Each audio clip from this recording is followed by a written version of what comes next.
একটি মেয়ের গর্ভের সন্তানের ৩ মাস হওয়ার আগেই গর্ভের বাচ্চা নষ্ট করে ফেলে, তাহলে কি সে গুনাহগার হবে? ইচ্ছাকৃতভাবে নিয়মিত জামাতে নামাজ আদায় না করার জন্য ইসলামী শরীয়তে কি কি শাস্তির বিধান রয়েছে? ওযু ছাড়া মোবাইল থেকে কোরআন পড়া যাবে কি না? স্বামীর পকেট থেকে না পড়ে টাকা নিলে কি ওইটা চুরি করা হবে? ওই টাকা দান করলে কি গুনাহ হবে? সন্তান জন্মের পরে কি আকিকা দেওয়া বাধ্যতামূলক? বয়স্ক কারো আকিকা না দেওয়া থাকলে করণীয় কি? বৃহস্পতিবার কবরবাসীকে মুক্ত করে দেওয়া হয়, তারা স্বজনদের কাছ থেকে দোয়া আনার জন্য যান, এ বিষয়ে জানতে চাই। এর জন্য কাবিননামা ইসলামী দৃষ্টিতে কতটুকু জরুরি? বাচ্চা নষ্ট হলে কতদিন নামাজ রোজা রাখা নিষেধ? স্বামীদের সম্পদের কতটুকু অংশ স্ত্রী পাবে জানাবেন একটু। মৃত স্বামীর ছবি কি স্ত্রীর ফোনে রাখতে পারবেন এবং দেখতে পারবেন? ওযু ছাড়া কি কোরআন পড়া যায়? বাসায় যদি কেউ না থাকে, ঘোমটা ছাড়া কি কোরআন পড়া যায়? সুস্থ মানুষ কি শুয়ে শুয়ে কোরআন পড়তে পারে? উত্তরগুলো দিল জি। কাবিন নামায় স্বামীকে দ্বিতীয় বিয়ে করা যাবে না এবং শর্ত দিয়ে বিয়ে করলে তা জায়েজ হবে কি না? জোহর এবং আসরের ফরজ নামাজে আমরা সূরা শব্দ করে পড়ি না কেন?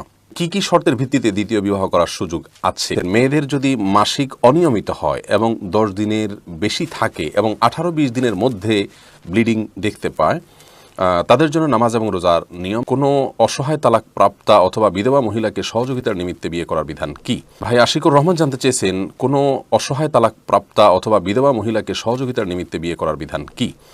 ভাই আশিক, কোনো অসহায় বিধবা কিংবা তালাকপ্রাপ্তা মহিলাকে কেউ যদি বিবাহ করেন সহযোগিতার নিয়তে, তাহলে সেটি অত্যন্ত ভালো একটি কাজ।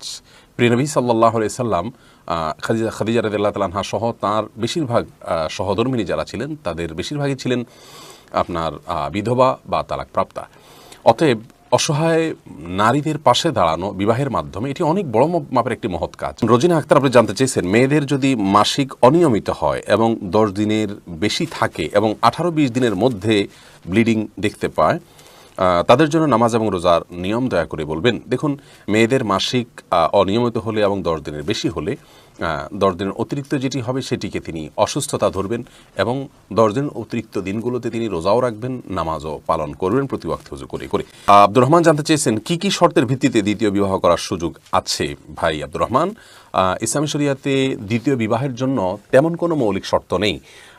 শর্ত বলতে সেটি হলো আপনি দ্বিতীয় স্ত্রীর ভরণ পোষণ দেওয়ার মতো সক্ষমতা, তার সকল দায় দায়িত্ব পালন করার এবং তার অধিকারগুলো দেওয়ার ক্ষমতা আপনার থাকতে হবে। এটা হলো একটা শর্ত। আরেকটা শর্ত হলো যে আপনি আপনার প্রথম স্ত্রী বা একাধিক স্ত্রী থাকলে তাদের মধ্যে ভারসাম্যতা, ইনসাফ এবং ন্যায্যতা, এটা আপনি বজায় রাখতে পারবেন কি না সে দায়িত্ব আপনাকে নিতে হবে। যদি না পারেন তাহলে আপনার জন্য একাধিক বিবাহ করা জায়েজ নেই। তাহলে আমরা বলতে পারি যে প্রথম বিয়েতে যে শর্ত, দ্বিতীয় বিয়েতে একই শর্ত, নতুন কোনো শর্ত নাই। অর্থাৎ ভরণ পোষণ দেওয়ার এবং তার অধিকার আদায় করার মতো ক্ষমতা আপনার থাকতে হবে। 2 জন হলে 2 জনেরটা দেওয়ার মতো ক্ষমতা আপনার থাকতে হবে। তৃতীয় বিয়ে করলে 3 জনেরটা দেওয়ার ক্ষমতা আপনার থাকতে হবে। আর সেই সাথে অতিরিক্ত পার্শ্ব শর্ত যেটি বলতে পারি তা হলো, আপনি এই একাধিক বিয়ে করলে তাদের মধ্যে যে সমতার বিষয়টা আছে সেটা আপনাকে বজায় রাখার দায়িত্ব নিতে হবে। আব্দুল মজিদ জানতে চেয়েছেন, জোহর এবং আসরের ফরজ নামাজে আমরা সূরা শব্দ করে পড়ি না কেন? আল্লাহ রাব্বুল আলামিনের নির্দেশ তাই। কেন আল্লাহ তাআলা নির্দেশ করেছেন দিনের বেলায় নীরবে ফরজ নামাজের কেরাত পড়ার জন্য, সেটা আল্লাহ তাআলা ভালো জানেন। এর অনেক হিকমা, অনেক রহস্যের কথা উলামা ইকরাম অনেক আবিষ্কার করেছেন, কিন্তু আল্লাহ তাআলা আমাদেরকে নির্দেশ করেছেন তাই আমরা করব। আপনার মালিক আপনাকে কোনো নির্দেশ করলে সব নির্দেশের যৌক্তিকতা আপনাকে বুঝতে হবে এমনটি কিন্তু আবশ্যক নয়। আপনি আপনার দায়িত্ব হলো আপনি নির্দেশ পালন করে যাওয়া। কোন নির্দেশের হেতু কি, কোনটার পেছনে কি রহস্য লুকায়িত আছে, এটা হয়তো আপনার মালিক আপনার চেয়ে ভালো জানেন। সব কিছুর রহস্য আপনি জানবেন এমনটি কিন্তু জরুরি নয়। জান্নাত আইডি থেকে জানতেছেন, কাবিন নামায় স্বামীকে দ্বিতীয় বিয়ে করা যাবে না এবং শর্ত দিয়ে বিয়ে করলে তা জায়েজ হবে কি না? স্বামীকে যদি কাবিন নামাতে শর্ত দেওয়া হয় যে আপনি দ্বিতীয় বিয়ে করবেন না, তাহলে সেই শর্তটা ইসলামী শরীয়তের দৃষ্টিকোণ থেকে গ্রহণযোগ্য কোনো শর্ত নয়। কারণ স্বামী দ্বিতীয় বিয়ে না করার ক্ষেত্রে স্ত্রী সেটার জন্য কোনো শর্ত দিতে পারে না। এটা ইলিগাল শর্ত শরীয়তের দৃষ্টিকোণ থেকে। হ্যাঁ, আমি বারবার বলেছি, আমার দেশীয় আইনে যেহেতু দ্বিতীয় বিয়ে করার জন্য প্রথম স্ত্রীর অনুমোদন প্রয়োজন, অতএব সেটির জন্য এটি জরুরি হতে পারে। রাখতে পারবেন এবং দেখতে পারবেন, কোনো অসুবিধা নেই। তবে ফোনে রাখার ক্ষেত্রে দায়িত্বশীলতার পরিচয় দিতে হবে, যাতে কোনো প্রকার রিস্ক না হয় এবং এটা নিয়ে যেন আপনার বেহাত না হয় এবং বেপরদার সুযোগ তৈরি না হয়, সেদিকটা খেয়াল রাখতে হবে।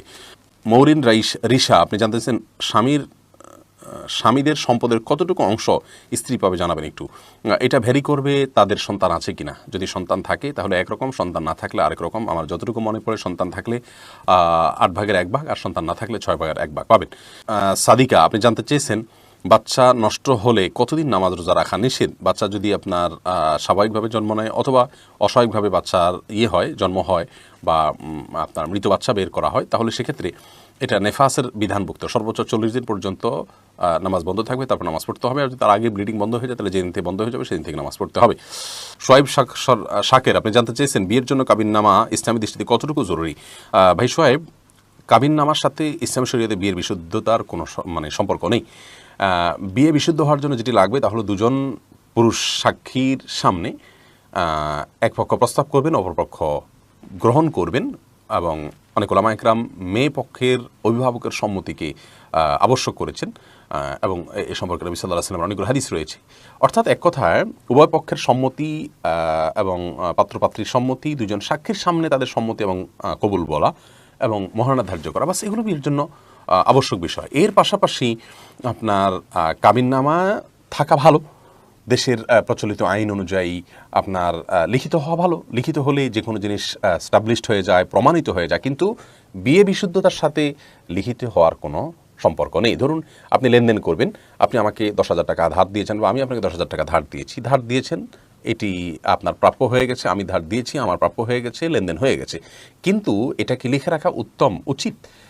বিশেষ করে লেনদেন হলে, লোন আদান প্রদান হলে সেক্ষেত্রে আল্লাহ বলেছেন ফাকতুবু, তোমরা এটাকে লিখে রাখো। অতএব লিখে রাখা ভালো, কিন্তু এর মানে এই নয় যে না লিখলে আমাদের এটা শুদ্ধ হলো না, এমন না। রাবিউল জানতে চেয়েছেন বৃহস্পতিবার কবরবাসীকে মুক্ত করে দেওয়া হয়, তারা স্বজনদের কাছ থেকে দোয়া আনার জন্য যান, এ বিষয়ে জানতে চাই। সম্পূর্ণ কুসংস্কারাচ্ছন্ন কথা এবং ভিত্তিহীন কথা। কোরআন হাদিসের কোথাও এরকম কোনো কথা বলা হয়নি। বিধায় আপনার এই বিষয়টি আমাদেরকে সাবধান থাকতে হবে এবং দায়িত্বশীল থাকতে হবে যে আপনার এ ধরনের কুসংস্কার যেন আমরা বিশ্বাস না করি। সুমাইয়া শিমু, আপনি জানতে চেয়েছেন স্বামীর পকেট থেকে না বলে টাকা নিলে কি ওইটা চুরি করা হবে, ওই টাকা দান করলে কি গুনাহ হবে। বোন সুমাইয়া, স্বামীর পকেট থেকে যদি আপনি টাকা নেন এবং স্বামী যদি জানেন, মৌনসম্মতি যেটাকে বলে, তিনি জানেন যে হ্যাঁ আপনি নেন, কিছু বলেন না, এরকম হলে আপনি নিতে পারেন, যেটুকু তার মৌনসম্মতি আছে এটুকু। আর যদি তার মনোসম্মতি না থাকে, এটা মানে একেবারে নিয়মতান্ত্রিক যেটাকে চুরি বলা হয়, সেটাই যদি হয় তাহলে সেটা আপনার জন্য জায়েজ হবে না, যদি তিনি আপনার ভরণ পোষণ এবং মৌলিক যে চাহিদা আপনার বা আপনার অধিকার, চাহিদা না, আপনার যে অধিকার আছে সেটা তিনি আদায় করে থাকেন, তাহলে সেক্ষেত্রে আপনি তার পকেট থেকে আর টাকা নিতে পারবেন না যদি তার সম্মতি না থাকে।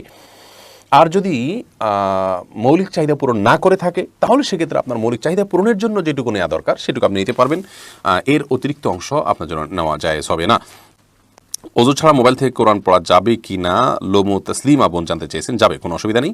মোবাইলের মধ্যে যে কোরআন থাকে এটাকে ওযু ছাড়া ধরা যায়, কারণ এটা মূল কোরআন নয়, এটা আপনার সফট কপি, এটাকে আসলে ধরা যায়ও না, উপরে গ্লাসও আছে, অতএব এটা হাত দিয়ে পড়তে পারেন, কোনো অসুবিধা নেই। আর আমি জানতে চাই ইচ্ছাকৃতভাবে নিয়মিত জামাতে নামাজ আদায় না করার জন্য ইসলামী শরীয়তে কি কি শাস্তির বিধান রয়েছে। ইচ্ছাকৃতভাবে নিয়মিত জামাতে নামাজ আদায় না করার কারণে ইসলামী শরীয়তে আপনার এক তো হলো যে অনেক ওলামার মতে তার ঈমান থেকেই সে খারিজ হয়ে যাবে। নবী সাল্লাল্লাহু আলাইহি ওয়াসাল্লাম বলেছেন যে বাইনার রাজুলি ওয়াশ শিরক ওয়াল কুফরি তারকুস সালাহ, একজন ব্যক্তির মাঝে শিরক এবং কুফরির মধ্যে পার্থক্যই হলো সালাত ত্যাগ। অতএব যে ব্যক্তি ইচ্ছাকৃতভাবে সালাত ত্যাগ করে কোনো হাদিসে ফাকাত কাফারা, সে কাফের হয়ে গেল বা কুফরি করলো। এই জন্য অনেক ওলামা ইকরাম বলেছেন ইচ্ছাকৃতভাবে সালাত ত্যাগ করলে সে ঈমান থেকে খারিজ হয়ে যায়। যদিও বিশুদ্ধ মত আমার কাছে যেটি মনে হয় তা হলো ইচ্ছাকৃত যদি কেউ সালাত ত্যাগ করেন তিনি কাফের হন না, কিন্তু কুফরি করেন, এবং এটা এক ধরনের অস্বীকৃতির মতো অত্যন্ত ভয়াবহ জঘন্য অপরাধ। আবুল হোসেন রিও জানতে চেয়েছেন সন্তান জন্মের পরে কি আকিকা দেওয়া বাধ্যতামূলক, বয়স্ক কারো আকিকা না দেওয়া থাকলে করণীয় কি। সন্তান জন্মের পর আকিকা দেওয়া সুন্নাহ, অনেক ওলামা ইকরাম ওয়াজিব বলেছেন। এটা 7ম দিনে, 14তম দিনে বা 21তম দিনে দিতে হয়।